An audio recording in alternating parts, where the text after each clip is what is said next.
What's going on, everybody? Welcome back. Happy New Year. This is our first episode back from last year, y'all. Um, I'm excited and happy to be back. I hope everybody had a great week. I definitely did. Um, Again, we're back. Let's take a walk. Tonight we have an amazing guest, another amazing guest, as always. She's an educator. She's a woman of the people. She has an amazing program that I'm excited to sit down and chop it up with her about. She truly cares about her community and more specifically, our youth and their future. Um, I don't want to steal her thunder. For those of you who may not be familiar with Miss Cannon or Dr. Cannon, um, I'm going to give her a moment to kind of reintroduce herself and just give a little background on who she is and some of the things that she has going on. So with that being said, Dr. Cannon, you have the floor. Good evening. My name is Dr. Casheba Cannon. I am an educator, I am a tutor, and I have a heart for children. I have a school and I also have a tutoring business right here in Hampton Roads. We are located in Portsmouth, Virginia, but we service all of Hampton Roads, starting from ages 3 all the way up through adults. That is amazing. So let's just dive right in. Okay. What in the world made you come up with this idea? Like, what was the thought process behind it? Well, I'm originally from Syracuse, New York. I came here in 1994 and went to Norfolk State University, where I earned my bachelor's in education. But before I wanted to actually go into the classroom, I wanted to make sure that teaching was what I wanted to do. So I started tutoring, and I started tutoring on Norfolk State campus for a summer program. And that's when my love for children really developed. So once that summer program ended, I then became a teacher in a private school, a private Christian school. Then from there, my love continued to grow. But I also wanted to work one on one with children that were having deficits in certain subjects. So before I actually started teaching, I was a tutor for 5 years prior to me becoming a teacher. Okay. So hold on one second. Let me fix Okay. this.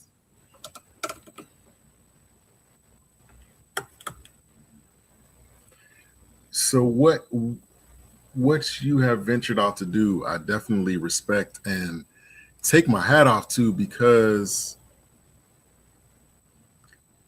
everybody has so many different needs. Everybody, or Yes. or not just needs, but ways of learning. Some of us are Yes. hands-on. Some of us can just naturally, they see it one time and then they do it. You Hmm. know, it's done a third. Um, do you feel like you've kind of like mastered the art of being a kind of like an educational like chameleon? Do you feel like you're able to function in most spaces and deal with people who have unique educational needs? I do. I have a wide range of experience from working with special education to general education. So I pretty much have the best of both worlds. And so I always say that there's always room to grow. No matter what, no matter how long, there's always something else that you can learn to help build your craft even more.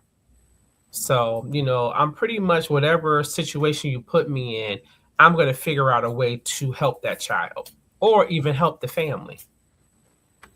What does it mean to you? And this is a question I probably would ask later on in the interview, but I'm going to ask you now. Like, Okay. what does it mean to you to be able to um assist be an asset in your community in this way? Like, what does it truly mean? What does it truly mean to be able to help people in that way? Like, what does it is it therapy for you? Like, do you go away feeling how do you go away feeling when you know that you've created this space and you've created Mhm. this movement that allows you to touch and impact people children, people Mm. of all ages, all backgrounds. What does that do for you? It's the most rewarding feeling ever. It really is to know that you have impacted not just a child, but a family, Mhm. because so many parents don't know what to do. Where do I start? Where do I go? So it's a rewarding feeling to be able to know that you have assisted a child, assisted a family that needs help. So every child that I come in contact with becomes one of mine. So it's a very rewarding feeling. Now, does it become overwhelming? Absolutely does. However, the best feeling is to work with a child that can't read, but by the time they finish with you, their confidence is up here. So that's what it's about, is to make sure that when that child walks out that door, they walk away feeling more confident in what they felt when they walked in. Okay, that's amazing. And as I alluded to earlier, many of us have different educational needs, and we have different ways of learning Hmm. and catching on to things. Do you feel like,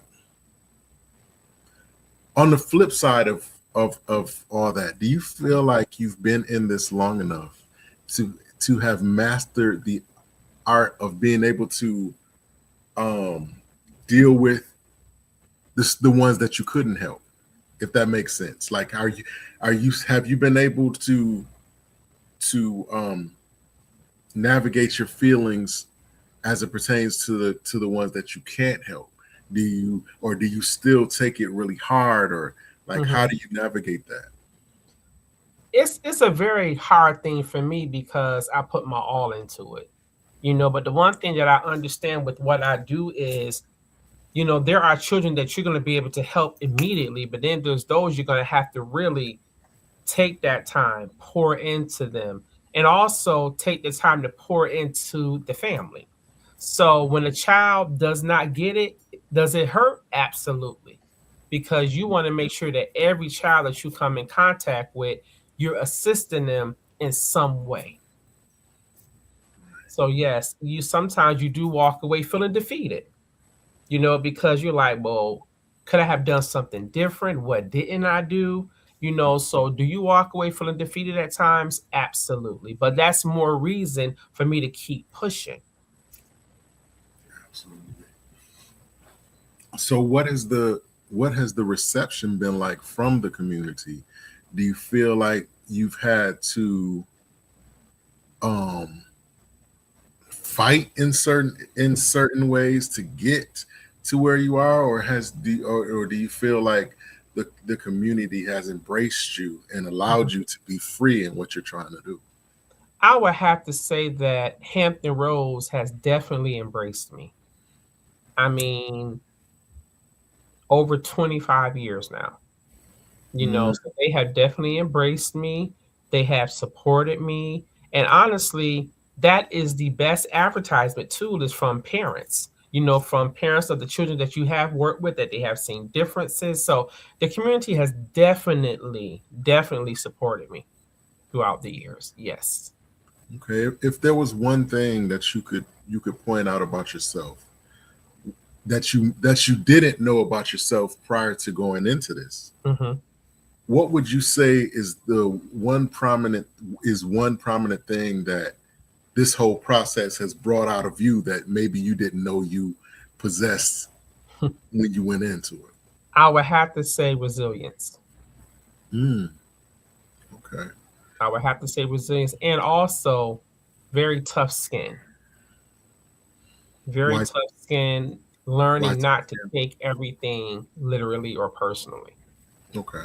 So strength, Okay. And strength. socially, what has it done for you? And what I mean by that is, like,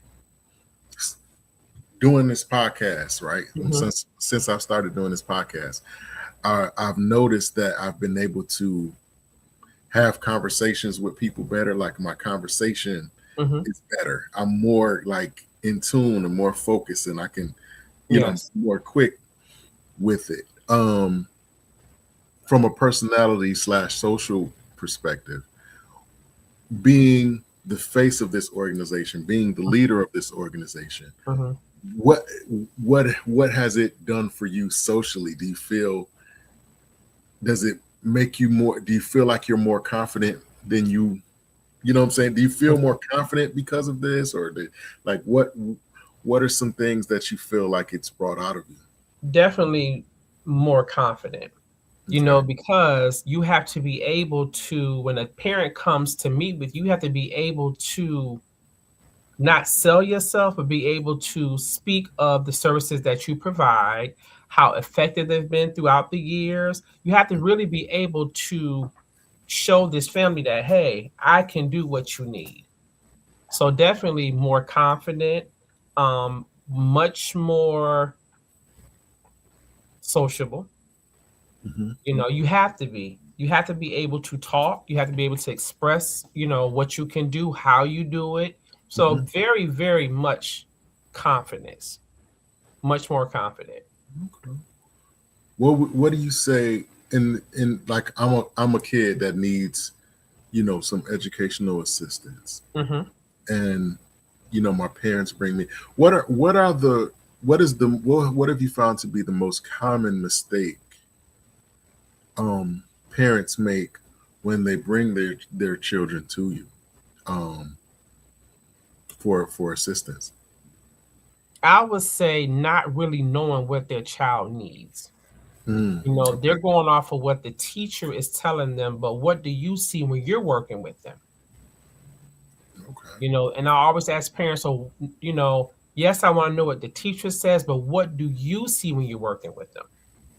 Because that's important, because parents should work with their children daily, and they should be able to tell you what their child needs from their standpoint, not just the teachers.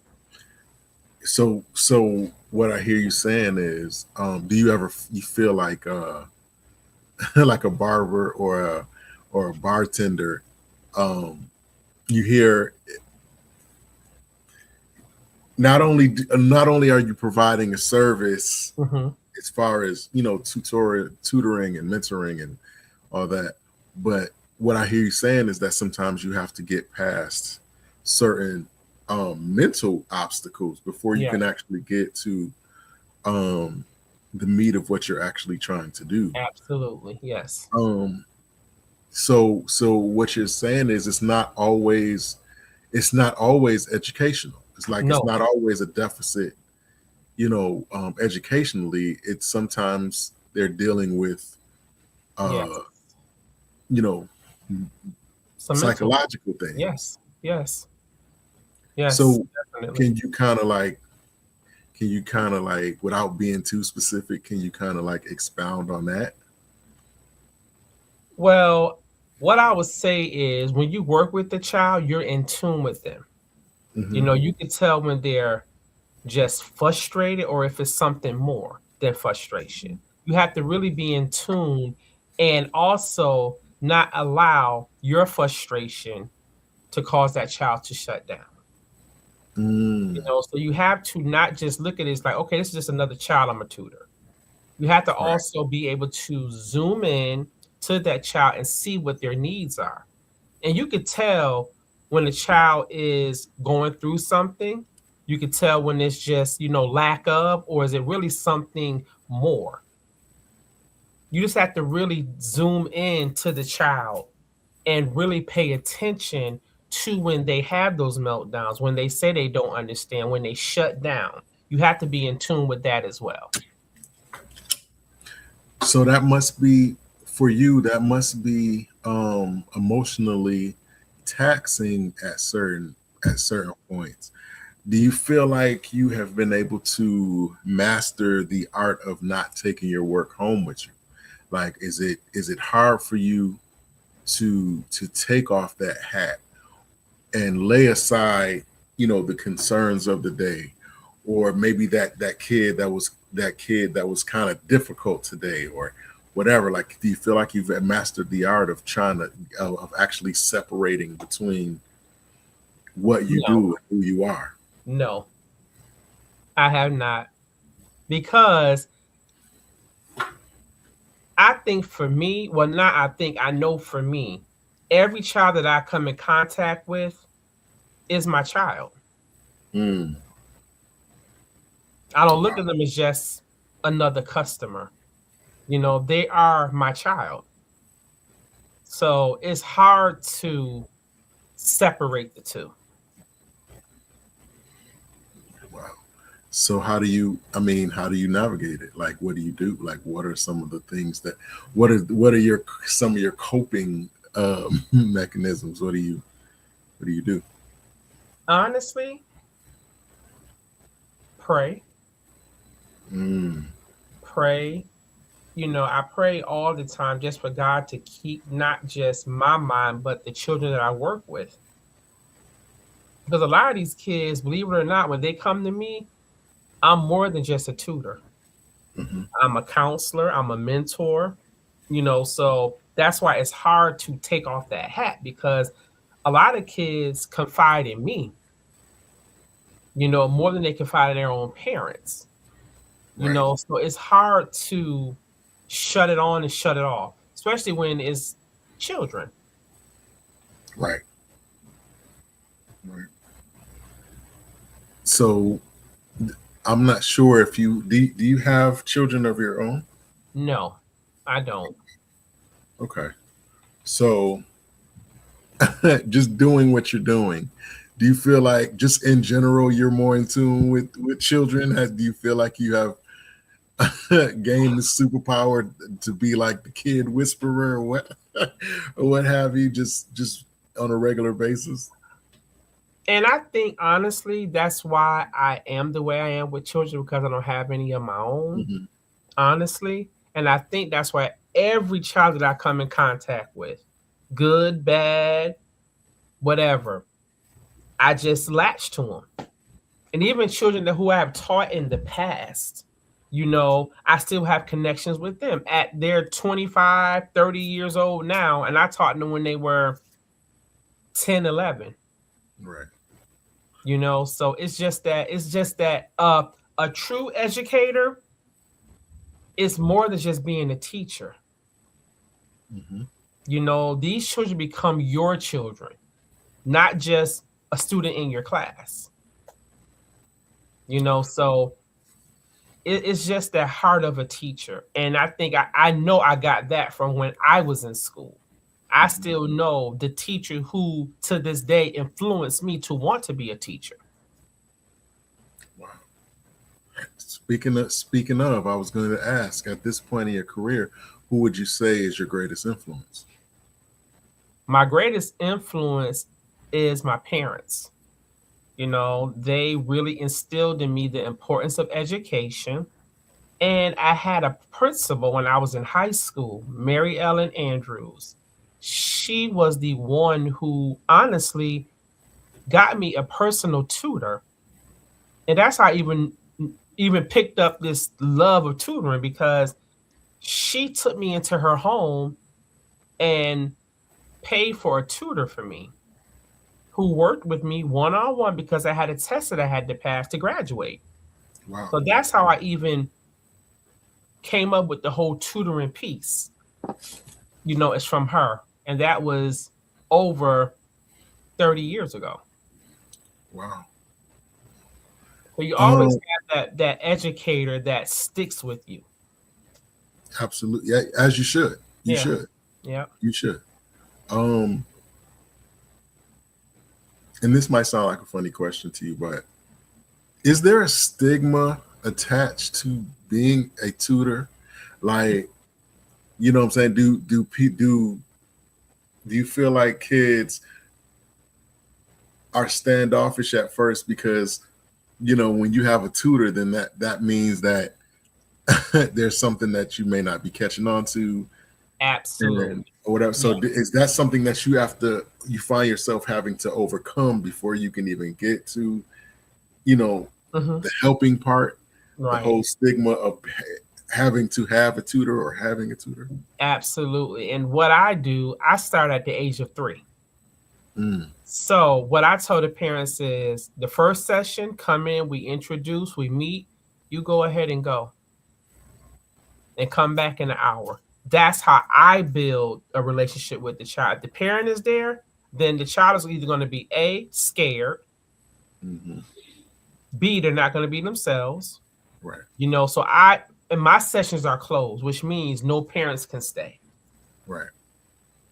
Wow. Wow. What do you feel like you would be doing if you weren't doing this?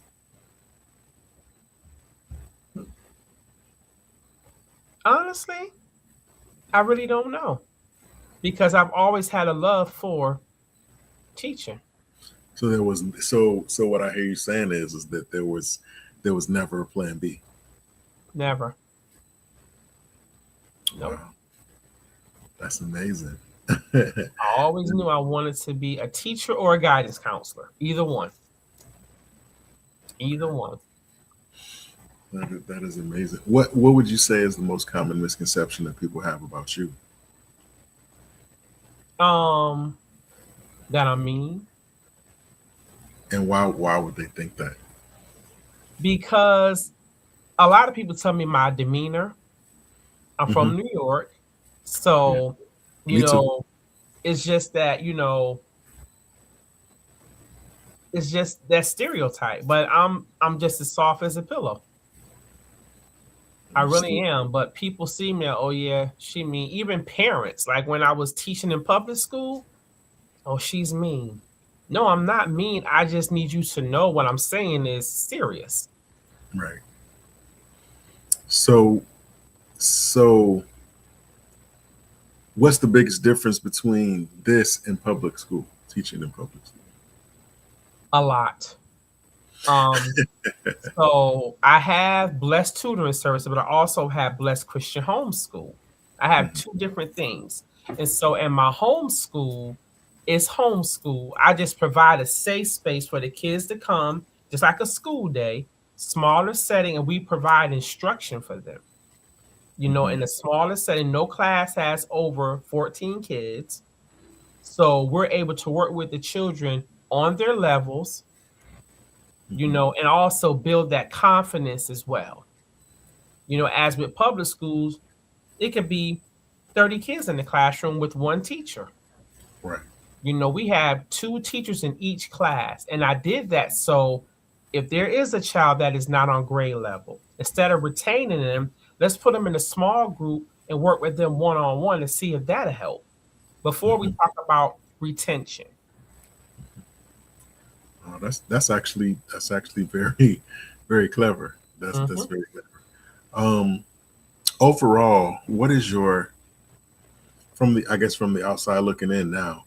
What is your overall um, opinion of education in the United States, or I'll bring it even closer to home, Virginia.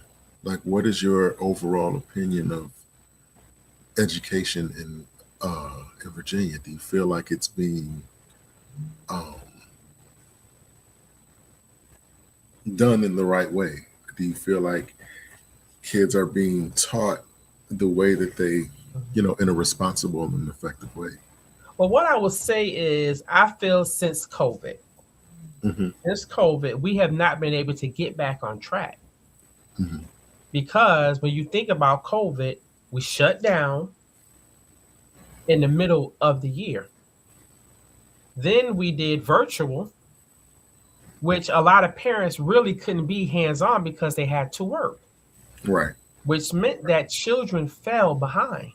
right, Then we started school again and we started them like they finished previously and they didn't. right.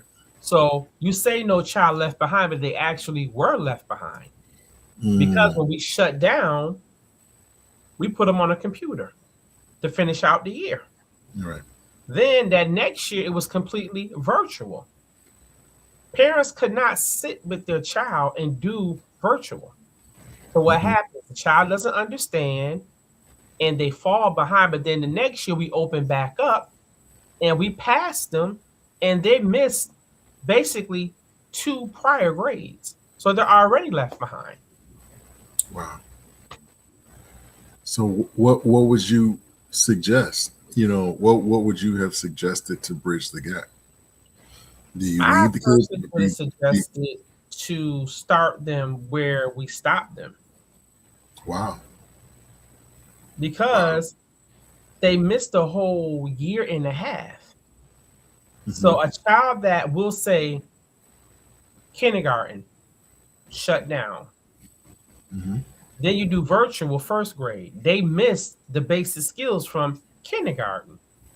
Then we open back up second grade. They've missed first grade and the second half of kindergarten. How are they going to succeed in second grade and they missed first grade and half of kindergarten? They can't. Those are the basic fundamentals. Pre-K, kindergarten, that's your foundation. If they don't get it there, when they get the first, second, and third grade, they're already behind. Mm. I guess you're right about that. I guess you're right about that.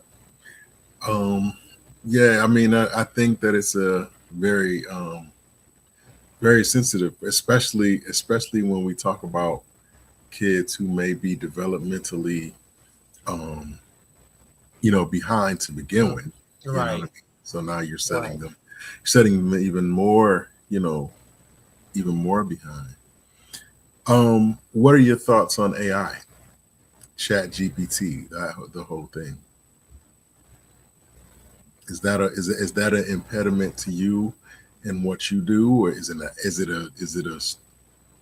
tool? Is it a good tool for you, or is it a how do you what are your feelings on Now, I'll say this. I also tutor high school kids, okay? it? Mm-hmm. And they have to write. So when they come to me, parents like, yeah, can you please look over? They had to write an essay. Can you please? And I'm looking, I'm like, so did you write this? And be honest with me. Yeah. Well, Mr. Sheba, I got some stuff off of Chat GPT. I say, yeah, I can tell by just the way it's worded. Right. A lot of kids write like they talk, Right. Right. with the slang, and you give Mm-hmm. me a paper and it's all these big words. I'm like, you know what this word means? Oh, not really. Right. So we're giving them this tool and it's not helping them because they're taking it and they're copying and pasting identical, not switching nothing. Right. So what happens when you have to go write an essay on an application? You can't have your phone out. Mm-hmm. So then what? And I always give them real life situations like, so what happens if you did this in college? You know what's going to happen to you? They're going to put you out. Right. I said professors have tools where they can see if it's forged, if it's I give, especially my high school kids, I have to because if not, they were turning the paper straight from Chat GBT. They didn't get a zero. I don't know why I got a zero, Miss Casheba. I can tell you why. Yeah. And in their mind, they got to get this and see, and they're procrastinators. Yeah. So they can have a paper due and they know about it weeks in advance. But right before that semester end, hey, Miss Kashiba, I got this paper to do. It's due Friday and we on Tuesday. Mm. So it's one of those things where it can be helpful if it's used the right way. But our kids, they're gonna copy and paste every word. And so it's really not helping them. Yeah. Yeah. I I must admit, in a pinch, I have consulted, Chat GPT from time to time, but Yeah. I feel like I'm cheating if I Mm-hmm. if I totally, if I depend on it too much. You know what I Mm-hmm. mean? So I get it. I And understand. then the thing is, like when I have a student that has used it, I don't beat them down. Right. I Right. say, okay, so let's put this in our own words. Let's take this one sentence, let's put it in our own words. See, you did it. So Yeah. I use it like, okay, you used it. Now let's revamp it in your own words. You may Mhm. not have the big words, but still, you could say what you need to say and mean the same exact thing. Right. So if they use it, I don't. You shouldn't have done. No, because like you said, even I sometimes will consult if I have certain things to do. So I'm not going to beat you up with something that I may use as well. Right. Right. So definitely, especially our older kids. Listen, they think that's the best thing since sliced bread. I ain't gotta type no Yeah. paper. What? Mm-mm. Yeah. That's that is definitely that is definitely something. But and one thing about it, they'll tell me, man, Miss Casheba, yeah, I used it. I said, okay, thank you, but we're gonna sit down and revamp this paper so it Mm. sounds like you, not a Right. computer. You Right. got all these. What does this word mean? Oh, I don't know. My point exactly. Mm. when this is kind of a nuanced question. Um, when you go about doing your daily business and fulfilling the mission of the goals and the missions of your movement, are you aware that you're a woman of color doing this? Like, how aware are you consciously? How consciously aware are you when you go about doing this, Mm-hmm. that you're a woman of color? Does that matter? Or yeah, does that matter? I Do would you say feel? yes and no. I would say yes because you have big name chains, Hmm. Sylvan Learning Center, Kumon. These are franchises that are not ran by people of color. Hmm.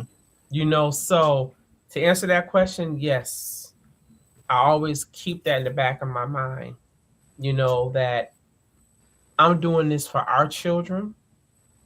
I'm providing Hmm. a service that's going to help our children and also to make it cost effective for our children. Hmm. Do you feel like that's a do you feel like at times it's been a an obstacle for you, as far as trying to get things done? Do you feel like in this space, in this industry, um, do you feel like do you ever feel like that's been held against you? Honestly, no, Mm. especially for the area that I really service. I'm in Portsmouth, Hmm. so it really not for me. Okay. Okay. When you think about the industry that you're in, and like you said, you've been 20 years plus, 20 plus. Hmm. Um, is there opening for collaboration? And if there is, then with who? Like, how do you how have you been able to have the longevity that you've had? Who do you feel has contributed or invested um, the most in your movement? And I'm not just speaking about monetarily, like money, but I'm Hmm. saying, like, who do you feel has consistently um, poured into what you've done, what you're doing? I have, well, first of all, I would have to say my media guy, my media person, Michael Thompson. He is the driving force Hmm. behind me as far as advertisement, graphics, website. He's the guy who really, really pushed me to do more social media. Okay. He's the driving force, and my assistant director, Mr. Devon Mickey, he's another person. Oh, I And I know him. have about three or four women who also do what I do. Miss Sharice Harper at Bright Dreams Learning Center. She is, I call her the GOAT. Hmm. I can ask her something and she's going to give it to me immediately.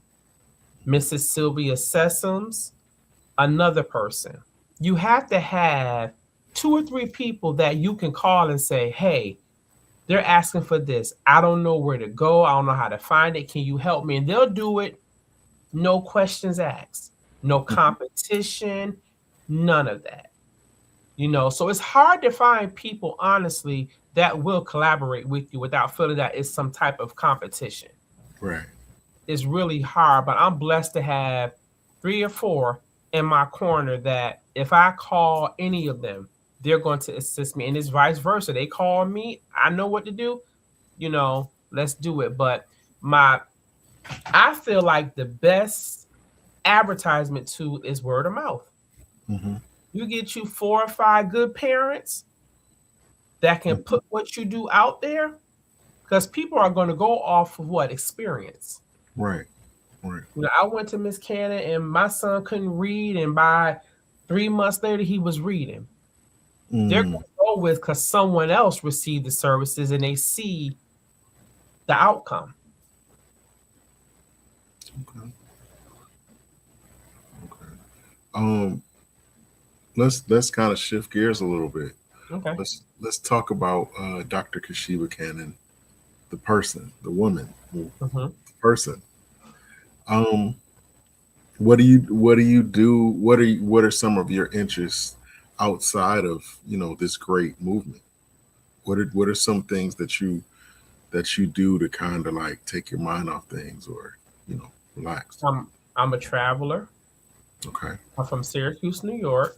Hmm. So I love to travel. All my family is in New York. Yeah. So I love to travel. I'm a shopper. My self-care is important.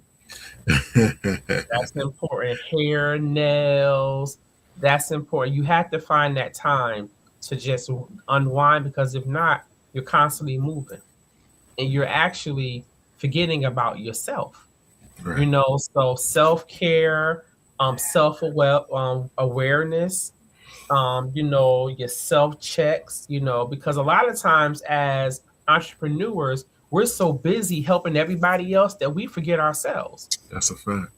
That's a fact. Your physicals, things like that, because we're so busy, you forget about your health, your care, Hmm. so that's important. What else do I like to do? I love live entertainment. I love going to concerts. Hmm. I love just enjoying my friends, my family. So that's what makes up Casheba. You talked about you touched briefly on self-care.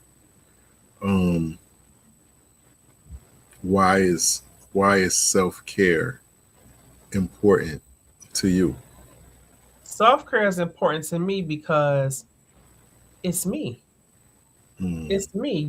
I am in the public's eye Hmm. all the time, Right. meeting parents. And I also feel self-care is important because my students look up to me. Hmm. You understand what I'm saying? If I come in there with my hair sticking up on my head, they're gonna look at me like, what, Right. you know, what can you tell me? And you don't look halfway decent yourself. And I Right. learned that working in public schools. Hmm. Like kids will always say, Miss Cannon, even to this day, Miss Cannon, you still keep your nails done. I'm like, what? Yeah, because now I'm teaching my former students' kids. So they Okay. like, you still the same. Like, you still keep your hair done, you still keep your nails done. So this is stuff that they remember when I taught them. And that makes me feel good, because we are, as educators, we are role models. We are mentors. So if we're going to be role models and mentors, we need to carry ourselves that way at all times. That's right. you and I was gonna say, how do you feel when somebody's the next generation of somebody that you've influenced, comes into your classroom? Like, do you I, feel I can it's tell you something? right now, I have 4 of my former students' children that either I'm teaching or I'm tutoring. And they say, Miss Cannon, you haven't changed a bit. So that lets me know that they watched me Right. when they were my student. Oh, Miss Cannon don't play. So I live for those moments. I really, really do, because that lets me know, like I told you, my fourth grade teacher was my inspiration. Hmm. So to know that I'm an inspiration to my former students, that makes me feel good. And they trust you, And they trust me. Yeah. They bring, now I have their children. right? That is amazing. You know that they, and for me personally, trust is a big Yeah, thing. Even absolutely. some people might say because I'm a man that men are really big on being on trust and loyalty, Hmm. but I really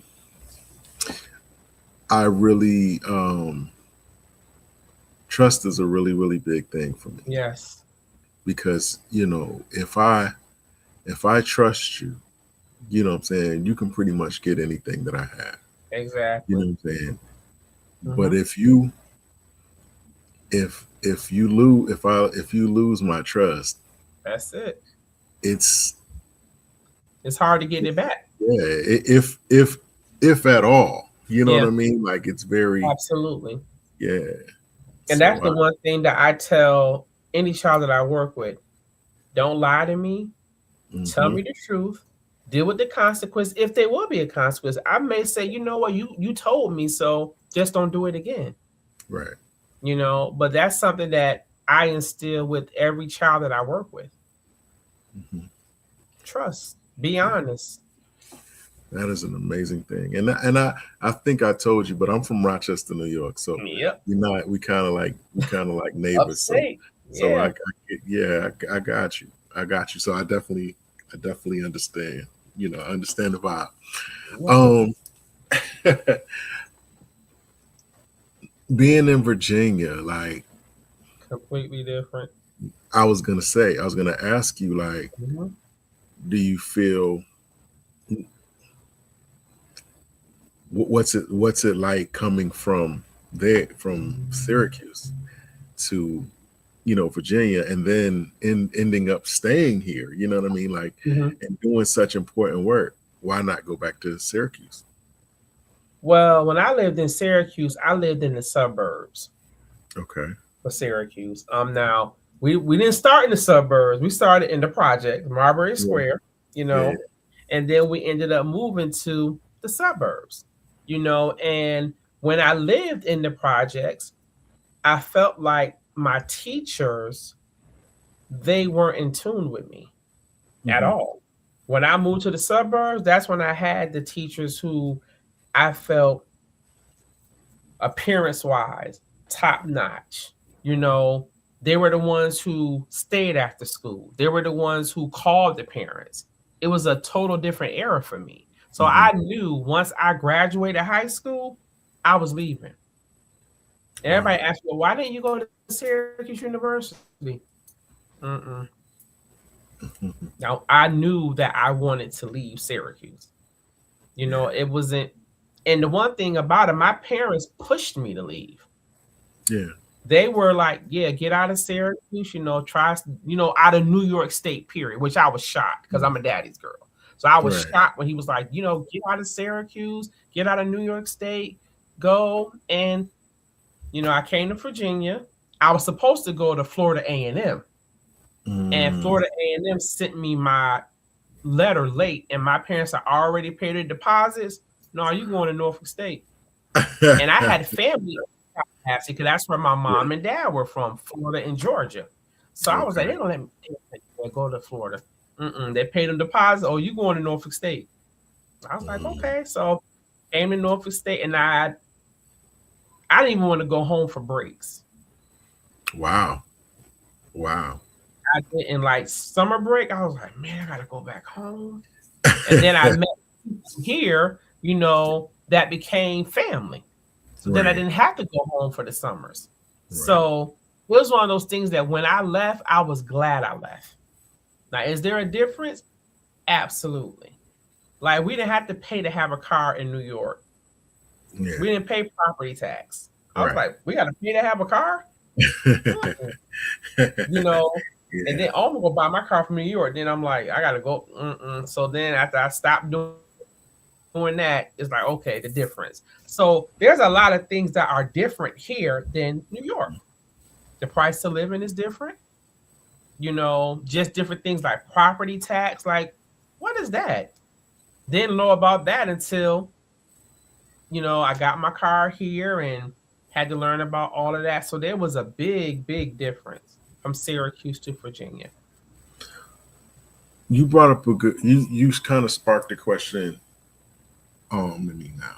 So economically, you know, I'm sure that you deal with kids that are what some might consider um, what do you call it, less fortunate, Yes. or so. I know that you're attacking it from an educational standpoint, and I know Mm-hmm. that you are mentoring and helping them in a way that to grow from an Mm-hmm. educational level. Mm-hmm. But do you ever find yourself um, pushing to fight for the other things that play into some of the educational deficits, like economic disadvantage, like some coming from Absolutely. certain Yes. areas or whatever? Is there things that you put in place to kind of like mitigate that? Yes. Yes. Yes, I do. Like I'll use the school for example.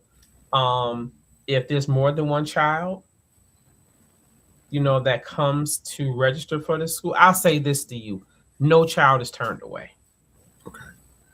Okay. No family is turned away. I'll figure it out. Wow. There's no child that has ever came or a family that has come to me to try to get help that I've turned away. Never. I'm going to work something out, even if it's on the back end.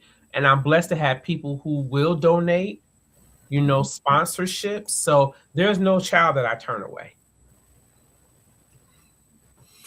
So if you could have it your way tomorrow, what would blessed tutoring service be? What would it be at its peak? If you could have it your way tomorrow, what would it actually be? Would it To be have would it to have multiple chains. just in Virginia or all over the country or? I would start right here in Hampton Roads first. Mm-hmm. And then I really want to expand like upstate New York, like Syracuse. Mm-hmm. That's a goal of mine. Okay. Okay. So this is actually my last official question of the night. It's a question that I ask all my guests, and I want to take a moment. Once I ask it, I want you to just take a moment and think about it. Just give me the most honest and transparent answer that you can give me. And here's the question: what would have to happen in your life, if it hasn't happened already, for you to consider your life a success? What does success look like for you specifically?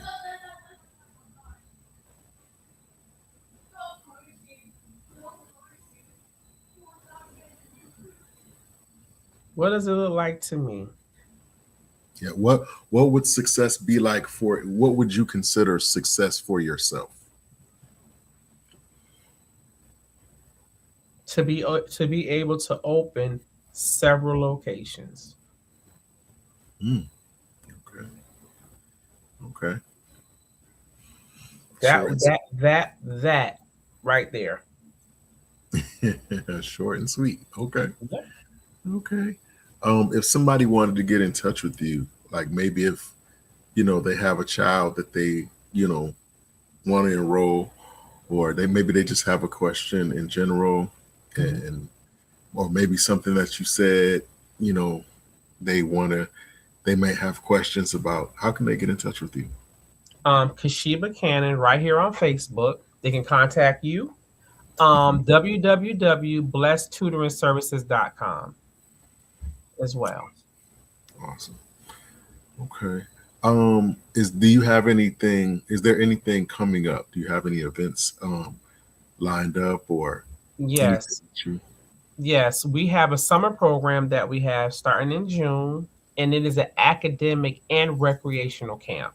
So they're in class in the morning, then they have the field trips in the afternoons. And the Mm, reason why I started this the year that COVID started, not knowing that COVID was going to hit. right. And it has really been a blessing to the community because these children are basically in school year round. Because in my summer program, they're in class in the morning, then we have the fun stuff in the afternoons. But it also helps bridge the gap in the academic challenges because we are able to review those, remediate, and get the kids where they need to be for the upcoming school year. So we have that coming up in June, and I also have an SOL boot camp. And this boot camp is to get the children ready for their end of the year assessments. Okay. Wow. So do they have to live in a certain area or No, I service the 7 cities. okay. I'm trying to I don't want to miss anything. Um I think that's it. But I still feel like we scratched the surface, but I want to be respectful of your time. I want to thank you for coming on to the Thank you for the invite. I appreciate it. absolutely. I want to extend to you an open invitation. You can, if there's something that you want to talk about, there's Okay, something that you're planning on doing or whatever, please let us know and definitely. we'll come back on and we'll talk about it and we'll Yeah, expose it and we'll promote it and we'll, do okay. whatever we have to do to get the people to see Yes, sir. what you got going. And the same thing for you. If you need anything, anything at all, please reach out. Absolutely. Please I reach out. appreciate. I definitely appreciate that. You have an amazing night and an amazing weekend, and I Thank wish you much blessings on everything that you have going on and everything you. that you haven't done yet. I I wish you appreciate blessings on that. Thank you so much. that. Absolutely.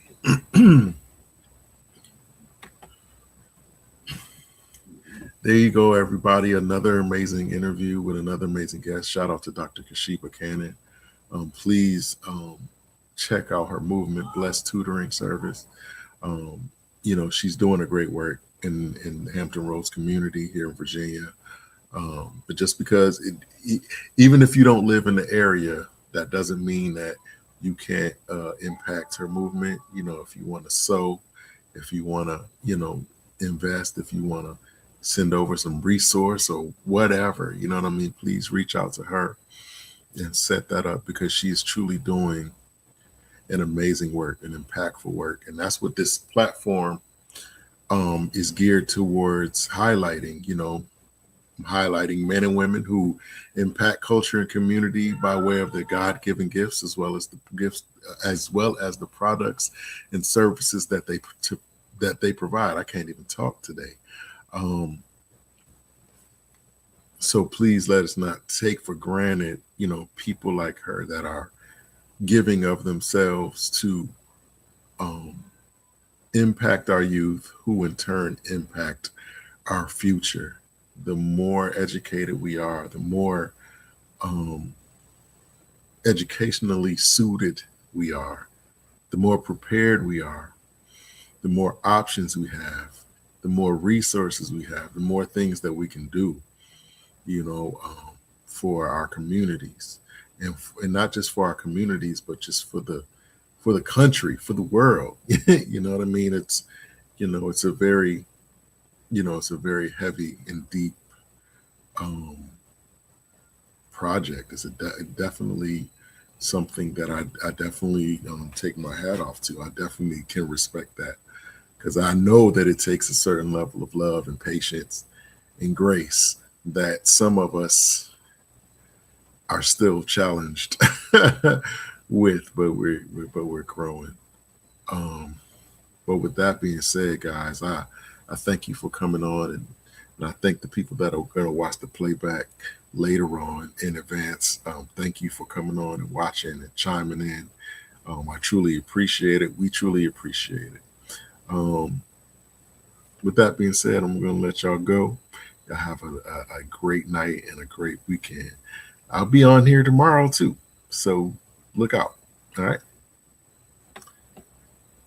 Let's take a walk.